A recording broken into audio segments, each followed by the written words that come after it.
Charles Martin becomes the second American to win a belt since Shannon Briggs in '06 under the most unusual circumstances. Before I start, let's just state here. If you are a hardcore boxing fan and like seeing champions fight their mandatories and some real wild card guys and diamonds in the rough fighters who can't get a title shot within other organizations, the IBF is your organization to follow. Absolutely lovely organization. It's a pro boxing enthusiast organization, but for promoters and TV networks, it's a freaking nightmare.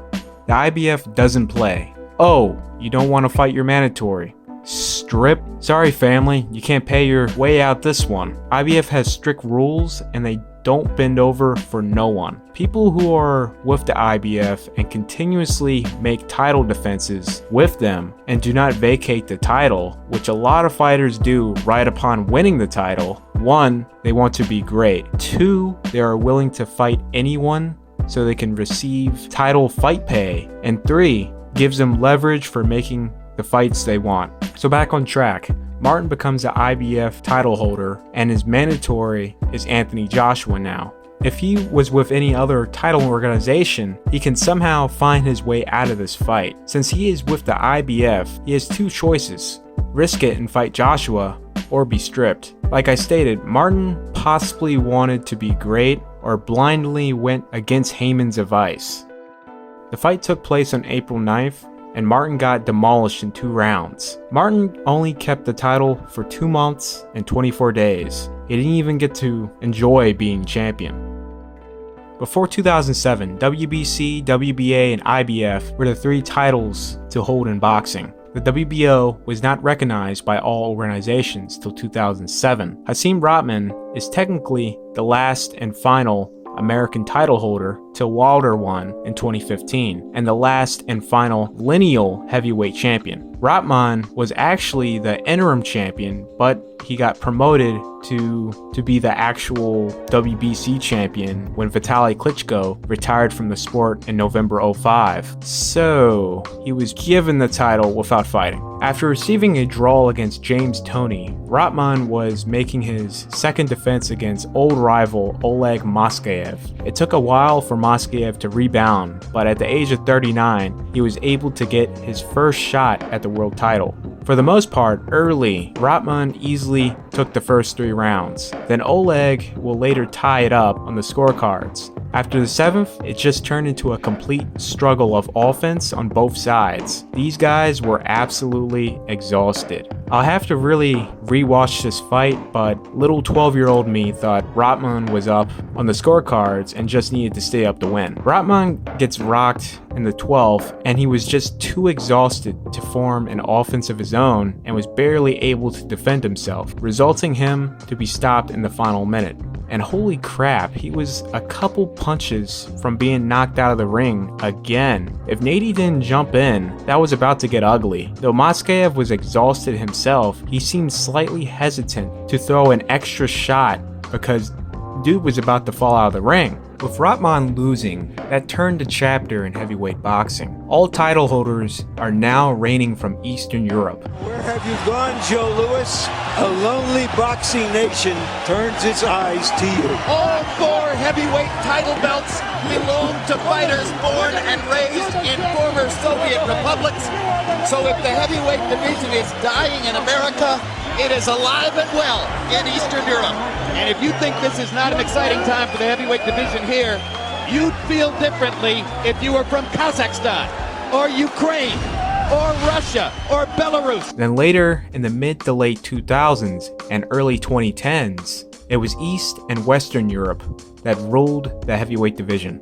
Cintron, who has been quite inconsistent in performances and was an underdog against Paul Williams. It was actually a perfect style matchup in Cintron's favor. He was actually landing on Paul and was giving him trouble. The 4th round, he was having his best round. Then the weirdest exchange happened. He lost his balance and hopped out of the ring. Going by the replay, he didn't hit his head at all. Most of the damage that potentially he could have taken was to the shoulder, but Cintron may had thought he did enough to be up on the scorecards. And unlucky enough, the judges did not have Cintron up in the fight, and he lost by a technical decision. Every fighter would like to start their career and end it with a win, riding off into the sunset of retirement. Middleweight and light heavyweight great Bernard Hopkins didn't want to do what most fighters that have retired on a win do and fight a low-risk opponent. He wanted to go out fighting the best. He picked a young, hungry, top 10 ranked contender, Joe Smith. Smith was coming up off of a huge upset victory against Fonfara, who had a big 2015 year demolishing Julio Cesar Chavez Jr. and a great performance against Nathan Cleverly. It was a pretty close fight, back and forth from the two, but it was evidently clear that the long layoff in between this fight and the Kovalev fight, as well as age, was really starting to show on the old warrior Bernard Hopkins. Early in the 8th round, the unexpected would happen, and Hopkins would be knocked out of the ring in the worst spot to fall out of the ring. Upon falling, it seemed he had hurt his ankle/shoulder, and with a media member trying to help Hopkins up, that automatically disqualified him. If the fighter is knocked out of the ring, he has a 20-second count. He cannot receive any form of assistance. I don't think you can name any worse of a year in boxing than Ali Panenka's 2009 year. Panenka grinded his way through the South African ranks, winning a national title, then to later pick up the WBC international title in 2006. After a couple defenses and a huge win over Zahir Rahim in 08, Panenka finally had a crack at pretty much the whole pot at lightweight. He was up against lightweight champion Nate Campbell. This fight was for the WBA, IBF, and WBO titles. Campbell didn't make weight, so the titles were now vacant and only Panenka can win it. Both guys came in rather heavy on fight night. Panenka was at 149 and Campbell was at 147, but it seemed like Campbell benefited big time as his shots really took effect on Panenka. For the most part, Panenka did enough to barely win the fight if he didn't get knocked down twice. Campbell, thanks to a knockdown in the 12th round, barely escaped away with a narrow majority decision win. Funiga from South Africa was so close. He was about a round and a half.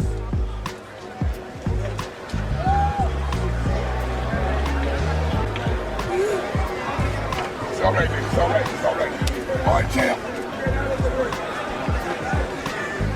You did yourself proud, Ali. You're going to get another shot. Months later in 2009, Panenka will get a shot at the vacant IBF belt that he fought for earlier that year against Juan Guzman, which this was pretty much a repeat. Guzman didn't make weight, and for the most part, Panenka did enough to win, but the judges saw it another kind of way. 117-111 Panenka on Letterman's scorecard. It was scored majority decision draw, and one of the judges offensively scored it 116-112 in Guzman's favor. I mean, obviously there's been some miscalculation, right? Wow. I mean, the judges added something wrong, right? They take an eraser out, that's why they took so long. Look at Finiga's face, man. He's shocked.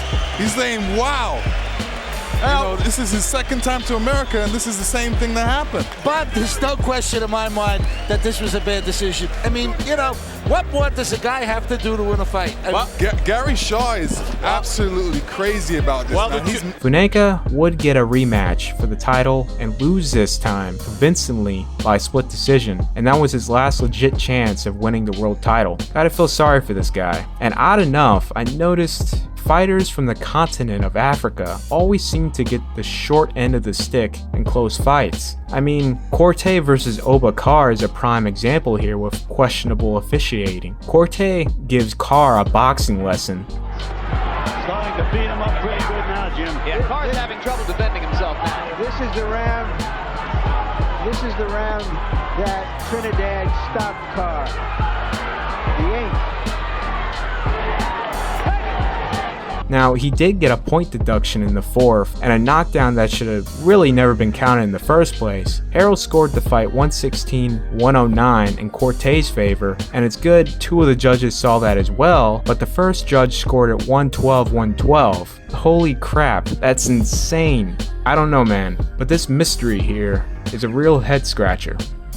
The first thing to point out is, this fight is in Texas. Molina was really giving James Kirkland that heat, and he raised up quite a bit of a lead. He was up on 2 out of 3 judges' scorecards, so Molina gets knocked down right at the end of the round. His corner comes in the ring when Molina gets up. The ref didn't hear the bell, so he booted out the corner, then followed up to disqualify them, declaring Kirkland the winner.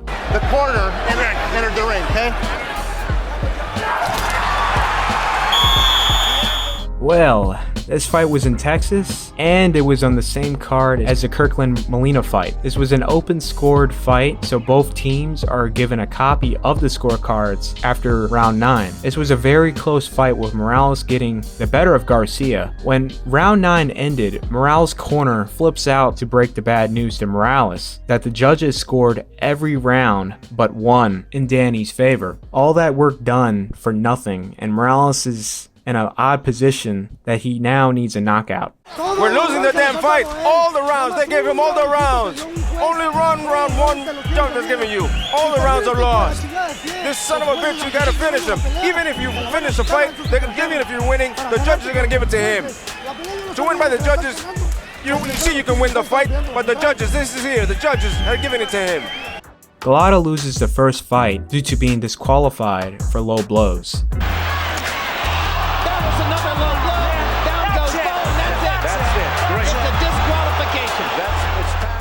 For the rematch, his camp was dedicated to training Galata to not throw low blows. So the punches are going to be coming up here. They're going to be hitting him on the chin. They're going to be hitting him in the chest. They're going to be hitting him in the body. They're going to hit me there. Over here, we've taught Andrew to keep away. This is a no zone over here. And guess what? Despite Galata clearly on the road to winning the fight, he just wants to lose. And he throws an absolute offensive combination to Bo, very low. The ref had enough and once again disqualified Galata. He was winning the fight hands down, but because he's an idiot, he got himself disqualified. He didn't want to be there. McCall upsets Lewis as the 5-1 underdog, giving him his first loss to win the WBC heavyweight title. 6 months following up to the rematch, McCall was in several drug-related offenses that he was forced to go to rehab. So the mental state of McCall was very suspect, and it really showed off in full display on fight night. Oliver McCall has not returned to his own corner after that third round. McCall refused to fight Lewis. Lewis, confused and not wanting to hurt the man, didn't know what to do. If you threw punches at him. And now McCall's raising his hip. This is possibly, in a sport that is full of oddities, the strangest thing I have ever seen. McCall begins to break down crying after a talk by the ref in his corner to try and get him to continue.